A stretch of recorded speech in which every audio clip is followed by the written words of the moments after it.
Y'all, we are in USA Today.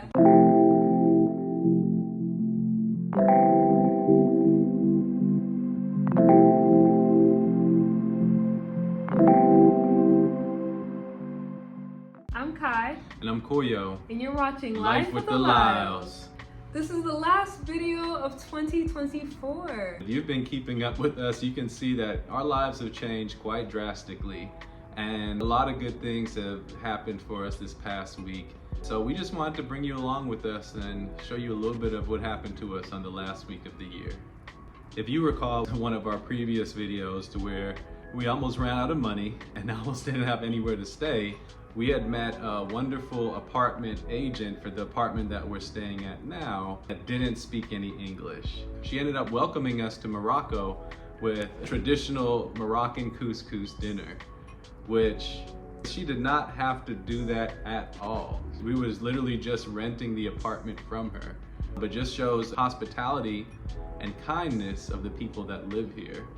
So she ended up coming over to our place and cooking us this huge bowl of Moroccan couscous. And this was not just like a little tiny bowl for like me and Koyo. Like this was like a big old pot. It had vegetables in it like carrot, pumpkin, zucchini. It had chicken in there. It was really, really delicious. It was so good. She brought it over, and so we're thinking that she's just gonna give it to us and then we're just gonna enjoy it in private with just me and Koyo. No, she comes inside and is like, I'm gonna eat with you all.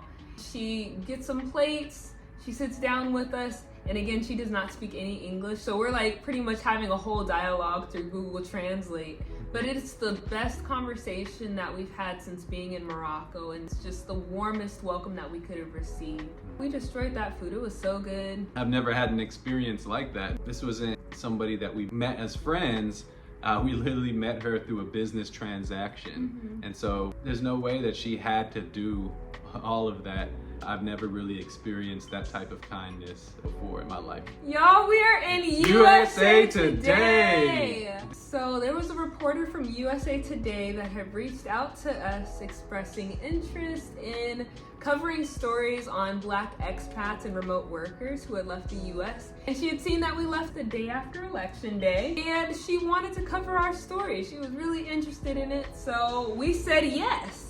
And the story is now out. I'm so happy with how it turned out too. It was really thorough. We ended up having an interview at like 11 at night, so it was really late. Yeah. But she was so kind and accommodating. She asked some really great questions. So if you are interested in getting new insights on the pros, the cons, and all the in-betweens of moving abroad, I would definitely recommend you guys check out the story, which will be linked in the description. I can't believe we're in a national publication. Never would have thought that in a million That years. is insane. Oh my goodness. So yeah, that was definitely the peak way to close out the year for us. So I don't know if we even told you that we have family here in Morocco, thousands of miles away from our home. But we have a cousin that's been living here for the past 7 years. And so during the holidays, we wanted to hang out with some family. She came over and visited us. From Casablanca. From Casablanca. So we were trying to come up with some ideas of things to do. And she had a great idea of, hey, let's take a road trip somewhere and see another city in Morocco. We decided to go to the sister city of Tangier called Tetuan. We made plans to take a drive, or the equivalent of an Uber, all the way to Tetuan. While we were driving there, it was gorgeous outside. It was super sunny. And again, Tetuan is only an hour away, so we were like, okay, the weather's gonna be just fine today. Like, this is the perfect day to go and travel. But we were wrong. As we started driving and going through the mountains, it started getting like a little foggy, and then it turned into like full-on clouds and then just rain, and we're like, oh, okay, is it gonna be like this all day? Like, we don't really know, because the weather wasn't really picking up on the fact that it was gonna be raining there, so we still had no idea. It was the first time I found out the definition of a microclimate because it's literally almost two different climates between Tetuan and Tangier. Yeah.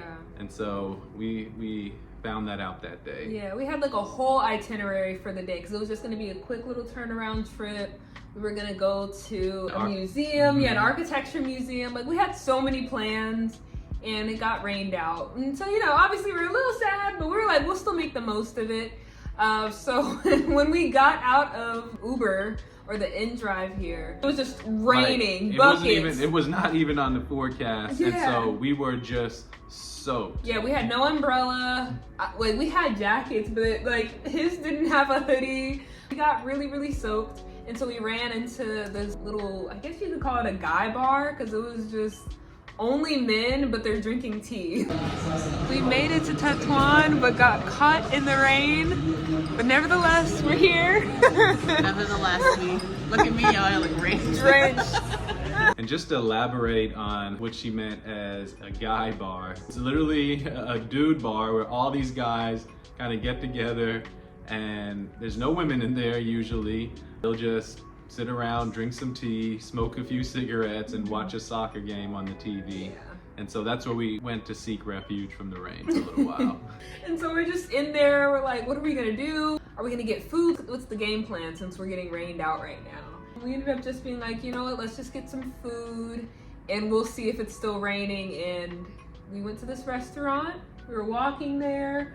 Koyo and I got splashed on. There was like a big puddle where we were walking on the sidewalk, and this car drove by so fast and just splashed us. And it was, I was like, where's the camera? Like, I was like, is this happening? What is going on? So yeah, we got splashed on. So we were not only soaked from the rain, but like soaked from this nasty puddle on the ground.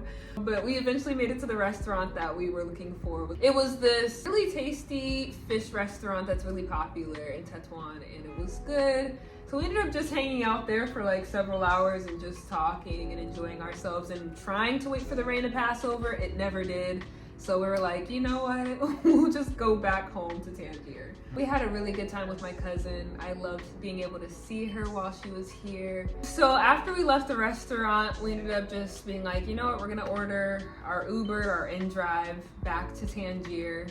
And we had a really cool driver, actually. He gave us a lot of insights, which we won't say what he said for legal purposes, but it was really funny. We learned a lot. And it's funny, again, talking about this microclimate, as soon as we hit a certain spot in the drive back, there was zero clouds, completely sunny weather, and we can look in our rear view to where it was all rain in the city behind us. Yeah, so we just chose a bad day to go to Tetuan. We'll have to visit again. We'll probably do a full video on that, but we tried. And it was a beautiful city just driving through. It was very much beautiful. So. But yeah, we're gonna have to go and visit when it's a little warmer and less rainy. Yeah. And the last thing that was really, really cool that happened to us this week was Kai got a singing gig. And so just a little bit of a backstory. Kai is a singer, and so she back home sings at church. She's had several gigs, and she went out in different venues and sang there. And so a few days before we moved, she was like, hey, where am I gonna sing if we move to Morocco? And I was like, oh wow, I never really considered that. From that day, never really thought of it again, until one day I was sitting in one of our favorite restaurants, really beautiful, beautiful restaurant. And as I was working, the owner came there and introduced himself. We exchanged names, and he asked me where my wife was. Told him she's at home, and that was it. That was kind of the end of the conversation. Fast forward, Kai met me at the restaurant to eat dinner with me. And so as I saw the owner of the restaurant walk past again, I got his attention and say, hey, by the way, this is my wife, and introduced him to her. And again, they made a small conversation. And right as he was about to walk off, I asked him, I was like, hey, I noticed that you do live music here on the weekends. What would be the chances of Kai coming and singing for your restaurant on one of those weekends? I don't know what made me say that or why I would even ask that question, but he's like, yeah, that can maybe happen. And he was like, send me a few videos. And I was like, oh, okay. Kai was really excited at the idea that she possibly has a place that she can come back and sing. And little did I know the plans of what the restaurant owner was forming, but 2 days later, we got a text message that he asked Kai if she can come and sing for the restaurant on Christmas Eve and Christmas, which was literally 2 days away. And This was amazing news, right? And so I was really excited about the fact that there was going to be a gig for me to sing somewhere, but especially in a foreign country where we've only been here for like 2 months. So like the fact that we had secured a gig for me that quickly, and then also like that close to being like 2 days away, like that was just insane. So yeah, I had a 2-day gig and it went very, very well. It went so well Yeah. that the owner was so impressed. He was like, hey, I want to introduce you to all of my friends. They're hotel owners, business owners, and I want you to sing all over Morocco. You would know that you are. You're the coffee that I need in the morning. You're the sunshine and the rain when it pours. Won't you give yourself to me? Give it all. So yeah, he's gonna be my little personal promoter. So when we come back next summer, he says, you know, after you have the baby and you're here, I want you to be able to have a ton of paid gigs, which is awesome. So I'm looking forward to that for the new year. But it was a great way to close out 2024, being able to sing at this restaurant that we frequent and to, again, be covered by USA Today, to spend some time with my cousin for the holiday, and to be welcomed to this amazing country with some amazing food from our apartment agent. But yeah, we had a really good year. It was a great week to just end the year with. Yeah, definitely a great way to close out 2024. Thank you so much for watching this week's video. Make sure you give us a thumbs up and comment below the best thing that's happened to you in 2024. If you're ever thinking about moving abroad or just even taking a vacation to Morocco, go ahead and hit that subscribe button. Peace.